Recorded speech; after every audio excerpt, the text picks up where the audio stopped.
கமலஹாசன் தேர்தல்ல போட்டியிட மாட்டேன். நான் வந்து தியாகம் கூட பண்ணல. கடமைய செஞ்சேன்னு சொல்றாரு. அது உண்ம. ஏன்னா, அவரு அப்பவே எனக்கு டார்ச் லைட் வேண்டாம். நான் வந்து சூரிய வெளிச்சத்திலேயே வாழ்ந்துக்கிறேன்னு சொல்லி, அவர் போய் ஒரு எம்பி சீட்டுக்கு டிவிலலாம் டமால்னு உடைச்சாரா சார் அவரு? அப்போ கட்சி உடைச்சாருங்க. ஆரம்பிக்கும்போது.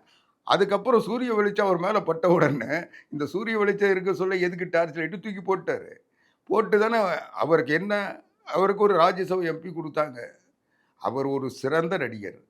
அவருடைய நடிப்புக்கு கலைத்துறையிலிருந்து ஒரு நியமன உறுப்பினரே குடுத்திருப்பாங்க.